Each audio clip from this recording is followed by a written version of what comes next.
আলহামদুলিল্লাহি রাব্বিল আলামিন ওয়াসসালাতু ওয়াসসালামু আলা সাইয়্যিদিল কাউনাইন ওয়াস সাকালাইন ওয়া আলা আলিহি ওয়া আসহাবিহি আজমাইন ওয়া মান তাবিআহুম বিইহসানিন ইলা ইয়াউমিদ্দিন ওয়া লা উদওয়ানা ইল্লা আলাজ যালিমিন। আউযু বিল্লাহি মিনাশ শাইতানির রাজীম।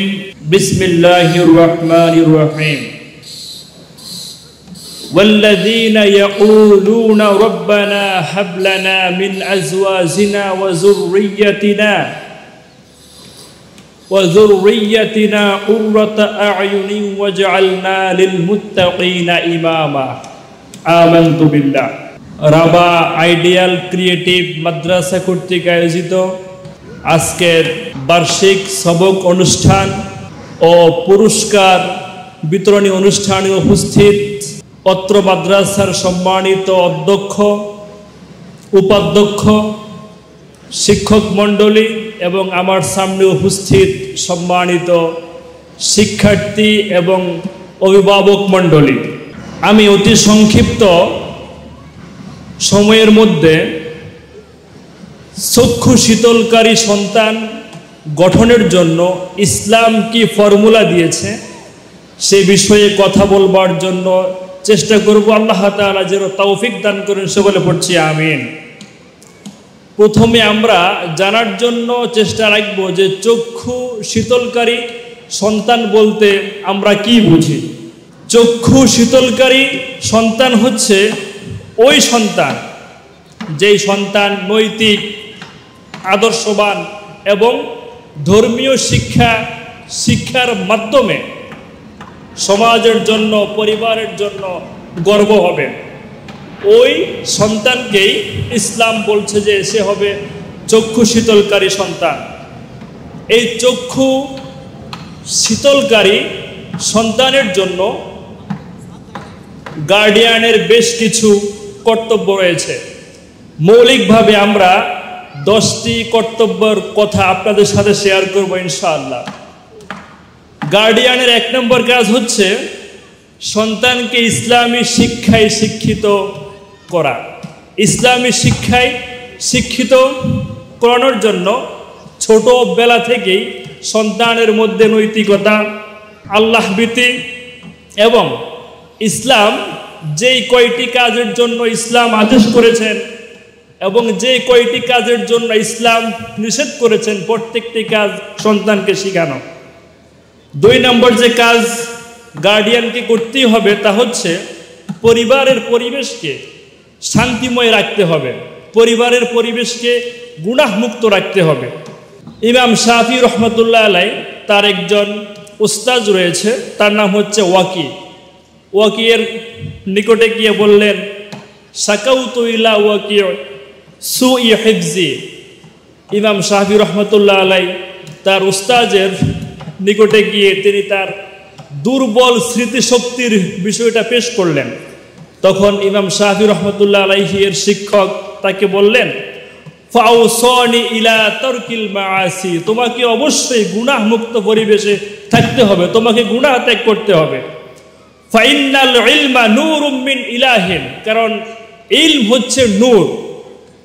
ও নূরুল্লাহ লা ইউতি লিল আসি, আর আল্লাহ রাব্বুল আলামিন কোনো আল্লাহর নূর আল্লাহ তাআলা কখনোই কোনো গুনাহগারের মধ্যে প্রবেশ করান না। সম্মানিত হাজিরিন, এরপরে 3 নম্বর যে কাজ তা হচ্ছে সন্তানের সঙ্গে সময় দেয়া লাগবে। আপনি গার্ডিয়ান যতই মাশগুল হন না কেন, যতই ব্যস্ত হন না কেন, দিনে একটি টাইম করে, রুটিন করে আপনি আপনার সন্তানকে আপনি সঙ্গ দিন, সময় দিন। 4 নম্বর যে কাজ তা হচ্ছে আপনি বাবা বা মা, আপনি অবশ্যই সন্তানের সামনে নিজেকে একজন আদর্শ বাবা হিসেবে পেশ করুন। আপনাকে দেখেই সন্তান শিখবে। আপনার মধ্যে যেই ভালো কোয়ালিটি আছে সন্তান চেষ্টা করবে এগুলো নিজের মধ্যে গেইন করবার জন্য। এরপরে 5 নম্বর যে কাজ তা হচ্ছে শিক্ষার গুরুত্ব বোঝাতে হবে। সন্তানকে শিক্ষার গুরুত্ব কি, ইসলাম এই ব্যাপারে কি বলেছেন, এই বিষয়গুলো বোঝানো। এরপরে 6 নম্বর যে কাজটা হচ্ছে আপনি সন্তানকে শৃঙ্খলা শেখাবেন। দায়িত্ববোধ শিখাবেন, মাঝে মধ্যে তার ব্রেইন এর ক্যাপাসিটি বুঝে আপনি তাকে ছোট ছোট কিছু কাজ দিবেন শৃঙ্খলা শেখানোর জন্য। সম্মানিত হাজিরিন, এরপরে 7 নম্বর যে কাজ তা হচ্ছে সন্তানের ভালো যে কাজগুলি আছে এই ভালো কাজগুলির আপনি তার সামনে তাকে প্রশংসা করবেন, তাকে এই কাজগুলোর জন্য তাকে উৎসাহিত করবেন এবং যেদিকে তার মেধা বেশি, যেদিকে সে ঝুঁকবে বেশি, যেই সেক্টরে যেই বিষয়ে তার দক্ষতা বেশি আপনার কাছে অনুমেয় হবে, আপনি আপনার সন্তানকে সেই দিকে ঝুঁকাবেন। যেমন ইমাম বুখারী রহমতুল্লাহ আলাইহি তিনি 7 বছর বয়সে কোরআনুল কারীম হিফজ সম্পন্ন করেছেন।